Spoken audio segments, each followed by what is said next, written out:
Okay, hello everyone on Twitter. This is me, Antonic. So, let's say you want to still play Forsaken, but you don't want to give a single dime to the game. That's a lot more difficult, considering that there's the Creator Rewards program that deprecated the premium payout system, so it's not just only premium players that are, you know, in sort supporting the game indirectly just by playing the game. Now, anyone who spends $10 in the past 60 days can qualify for that. So how do you avoid that? Simple. Let's go ahead and head over to the platform, and more specifically, head over towards how they specify the daily engagement reward system. Creators earn 5 Robux each day if their experience is one of the first 3 an active spender placed for 10 plus minutes. So essentially, it qualifies the first 3 experiences that have 10 minutes spent on it. And they have examples set in place. Experience A for 2 minutes, Experience B for 5, Experience C for 10, Experience D for 5, A for 10, a return, and E for 15. Now, despite these being the first 3 games, A, C, and E all qualify because they had at least 10 minutes or more spent on it. Now, that may not make sense because, didn't they consider the first 3? Yes, but it specifies it's the first 3 experiences that at least have 10 minutes on it. It will always consider the first 3 games that you pick out. However, if you don't spend 10 minutes in those games, it will go towards the games that at least have 10 minutes on them. And it specifies quite here. Experience B and D didn't earn 5 Robux because the user didn't spend 10 or more minutes in them that day. And they specified this even more with another example. Experience A for 2, B for 10, C for 15, D for 5, E for 15, and A for 15. Another return to A.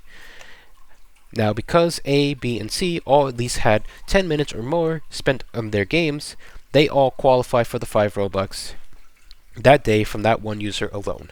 Experience D, of course, didn't earn anything because it only was 5 minutes spent.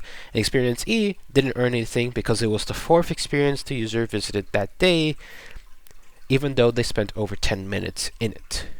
So, what does that mean for if you want to play Forsaken? Simple. You have a whole bunch of plethora of games that you probably like to play on the platform.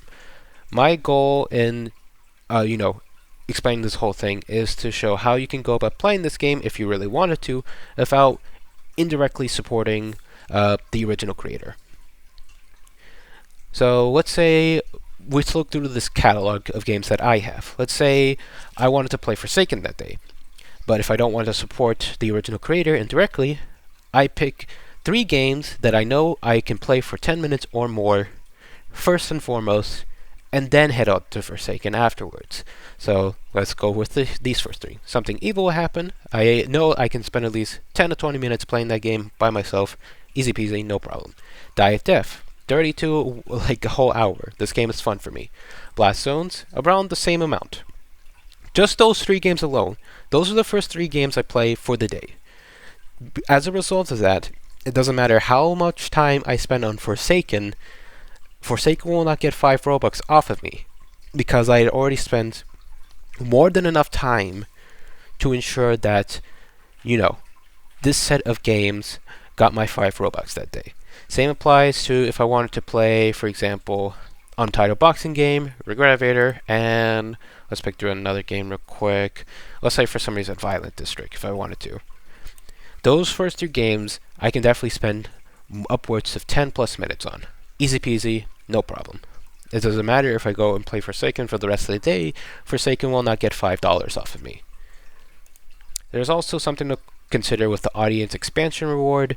As long as you do not click on a share link, a direct link, or look for the experience's specific name, you do not in any way qualify for the 35% revenue share on a person's first $100 of qualifying purchases anywhere on the platform.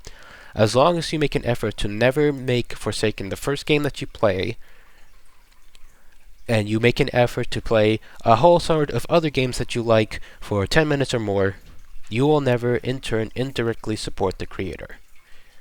Now, if you want to support the creators, the current owners, and all the other developers directly, I'd say wait a bit for their merch lines to be, cleared out with new designs and whatnot, for the circumstances that the original creator's girlfriend designed the plushies and such gets a portion of the cut. That is ultimately what I feel is the best thing to do. Now, let's say you disregard my entire thing directly. Let's say you play 30 days, you always play Forsaken first. 10 minutes or so. You would make the game at least 150 Robux. Half a dollar. That doesn't seem like much. However, the game always has at least 150,000 people each day playing this game. 150,000. That is a whole bunch of people. Let's lowball it and say at least 10% qualify towards, the cut. That is still 15,000 people. And let's say they all made Forsaken the first game they played, and they played for a whole month. That is 2,250,000 Robux.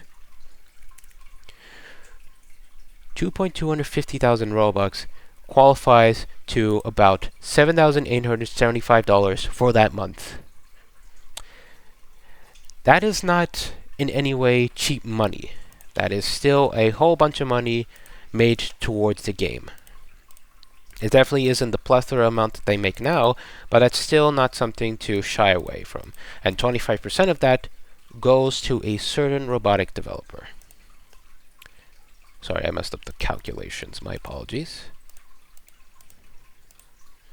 In fact, I could just do this. So, 25%. Soul would have made at least close to $2,000 from just 10% of the audience doing that. Just playing the game as one of the first 3 each day. 2,000.